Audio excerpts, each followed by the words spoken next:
Saya tidak percaya Jolo gunakan duit 1 MDB kerana dia sudah kaya, saksi.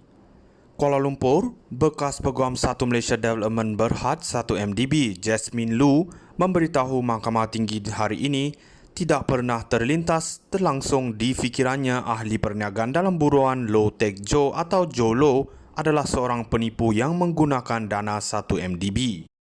Jasmine Lu ketika disoal balas Peguam Tan Sri Muhammad Syafi Abdullah berkata beliau mempercayai Jolo ketika itu kerana lelaki berkenan seorang ahli perniagaan yang sudah kaya kerana selain memiliki syarikat UBG Berhad, Jolo juga memiliki beberapa perniagaan lain dan berurusan dengan syarikat milik ahli perniagaan Arab.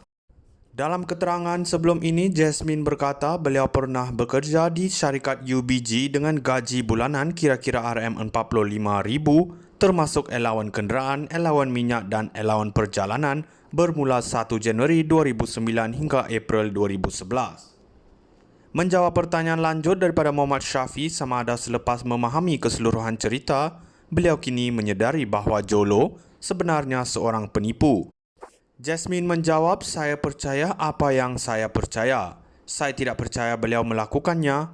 Memahami keseluruhan cerita, ia nampak sangat sempurna walaupun ia sebenarnya tidak, katanya.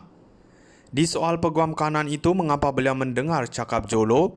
Jasmine berkata beliau diindoktrinisasikan oleh bekas Ketua Pegawai Eksekutif 1 MDB, Datuk Syarul Azral Ibrahim Halmi dan melalui pemerhatiannya bahawa lelaki tersebut Jolo adalah jurucakap Datuk Seri Najib Razak. Ditanya lanjut sama ada Jolo sendiri memberitahunya bahawa dia adalah jurucakap Najib, saksi ke-50 pendakwaan itu berkata ya apabila dia beritahu akan bercakap dengan Najib mengenai sesuatu, tidak lama kemudian perkara itu akan berlaku. Katanya Syarul Azral tidak menyatakan dalam erti kata sebenar bahawa Jolo adalah suara Najib dan Jolo sendiri tidak menyatakan beliau adalah imej kepada Najib.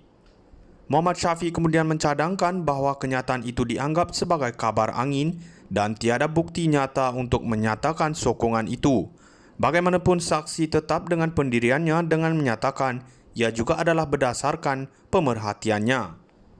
Di soal sama ada beliau nampak atau mendengar apa yang Jolo katakan kepada Najib, Jasmine menjawab tidak. Beliau bagaimanapun berkata kadangkala mendengar apa yang dibincangkan antara Syarul Azral dan Jolo.